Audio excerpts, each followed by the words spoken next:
another form of exploitation is appropriation of the surplus revenue.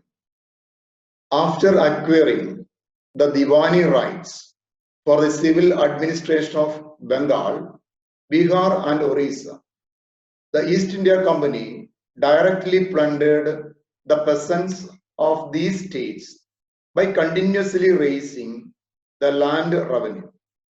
After meeting the civil and military expenses, including the allowances of the Nawab of Bengal and the tribute to the Mughal emperor, the English were left with a large surplus. Bihar, Orissa, Bengal മുതലായ പ്രദേശങ്ങളിൽ നിന്നും നികുതി പിരിക്കാനുള്ള അവകാശം ലഭിച്ചതിന് ശേഷം ആ പ്രദേശങ്ങളിലെ കർഷകരെ ഈസ്റ്റ് ഇന്ത്യ കമ്പനി അനുദിനം ലാൻഡ് ടാക്സ് വർദ്ധിപ്പിച്ചുകൊണ്ട് ചൂഷണം ചെയ്യുകയുണ്ടായി.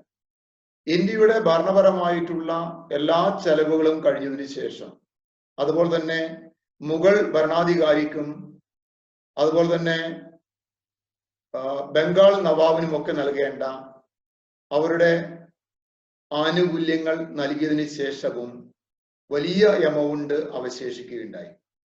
ഈ മിച്ച വരുമാനം മുഴുവൻ ബ്രിട്ടീഷുകാർ ഇന്ത്യയിൽ നിന്നും അടിച്ചു മാറ്റുകയാണ് ചെയ്തത്. Another form is imposition of colonial pattern of trade. The colonial pattern of trade imposed on India by the British became an important instrument of exploitation of Indian resources by the British. അപ്പോൾ ഇന്ത്യയുടെ സമ്പത്ത് ചൂഷണം ചെയ്യാനുള്ള മറ്റൊരു മാർഗമായിട്ടാണ് ഇവരുടെ colonial ട്രേഡിനെ കണ്ടത്. അത് ഇന്ത്യയിൽ മുഴുനീളം അവർ കൊളോണിയൽ ട്രേഡ് അടിച്ചേൽപ്പിക്കുകയുണ്ടായി. Four centuries India enjoyed a favourable balance of trade. ബ്രിട്ടീഷുകാർ വരുന്നതിന് മുമ്പ് തന്നെ ഇന്ത്യയെ സംബന്ധിച്ച് നമ്മുടെ ബാലൻസ് ഓഫ് ട്രേഡ് നമുക്ക് അനുകൂലമായിരുന്നു. എന്ന് പറഞ്ഞാൽ എക്സ്പോർട്ട് കൂടുതലും ഇമ്പോർട്ട് കുറവുമായിരുന്നു. So cotton fabrics and other handicrafts products were the main items of India's trade before the arrival of the British. ബ്രിട്ടീഷുകാർ ഇന്ത്യയിൽ വരുന്നതിന് മുമ്പ് നമ്മളുടെ പ്രധാനപ്പെട്ട എക്സ്പോർട്ട് ഐറ്റം എന്ന് പറയുന്നത് കോട്ടൺ ഫാബ്രിക്സും അതുപോലെ തന്നെ ഹാൻഡിക്രാഫ്റ്റ്സുമായിരുന്നു. The balance of trade in the country is favor. നമ്മുടെ രാജ്യത്ത് സംബന്ധിച്ച് പറയുമ്പോൾ നമ്മുടെ ബാലൻസ് ഓഫ് ട്രേഡ് രാജ്യത്തിന് അനുകൂലമായിരുന്നു. But within a few decades, India became an exporter of primary products and importer of manufactured products. എന്നാൽ ഏതാനും പതിറ്റാണ്ടുകൾ കഴിഞ്ഞപ്പോൾ ഇന്ത്യയുടെ അവസ്ഥ വളരെ പരിതാപകരമായി മാറി. ഇന്ത്യ എന്ന് പറയുന്നത് പ്രൈമറി പ്രൊഡക്റ്റ് എക്സ്പോർട്ട് ചെയ്യുകയും മാനുഫാക്ചർ ഗുഡ്സ് ഇമ്പോർട്ട് ചെയ്യുകയും ചെയ്യുന്ന ഒരു രാജ്യമായി മാറുകയുണ്ടായി. Next form is exploitation through the manipulation of export and import duties.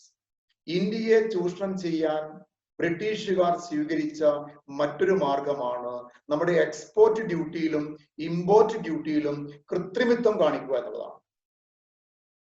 Though the Great Britain professed to be the follower of free trade, her trade policies towards Indian goods only revealed that she never followed the policy of free trade.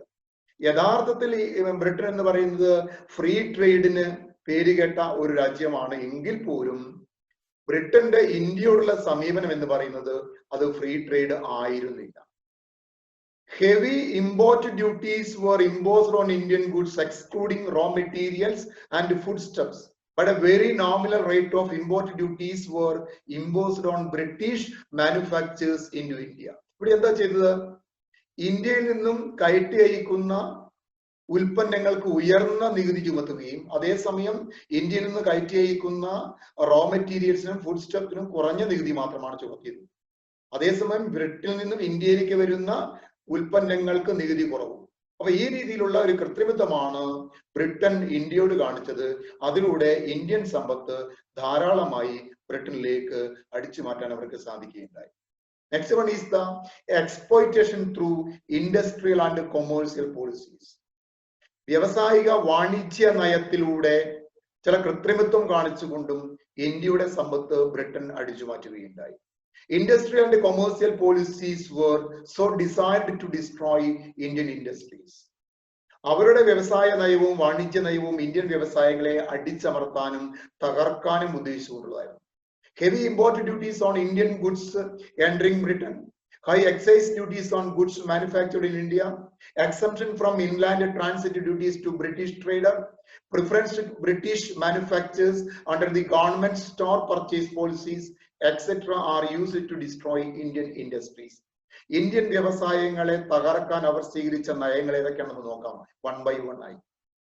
ഒന്ന്, ഇന്ത്യയിൽ നിന്നും ബ്രിട്ടനിലേക്ക് പ്രവേശിക്കുന്ന ഉൽപ്പന്നങ്ങൾക്ക് ഉയർന്ന import duty. അതുപോലെ ഇന്ത്യയിൽ നിർമ്മിക്കുന്ന ഉൽപ്പന്നങ്ങൾക്ക് ഉയർന്ന എക്സൈസ് ഡ്യൂട്ടി.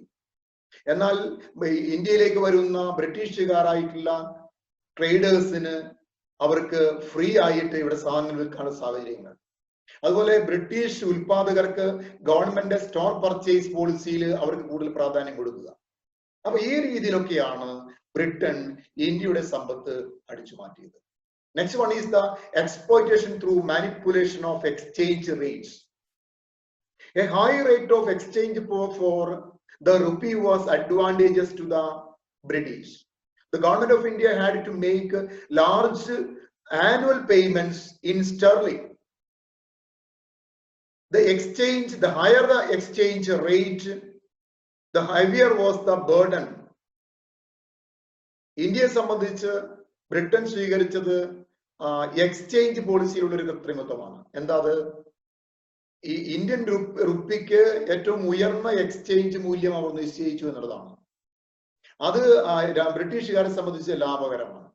അതുകൊണ്ട് തന്നെ ഇന്ത്യ വളരെ ഉയർന്ന എമൗണ്ട് സ്റ്റെർലിംഗിൽ ബ്രിട്ടനിലേക്ക് പേ ചെയ്യേണ്ടി വന്നു. The higher the rate of exchange, the heavier was the budgetary burden.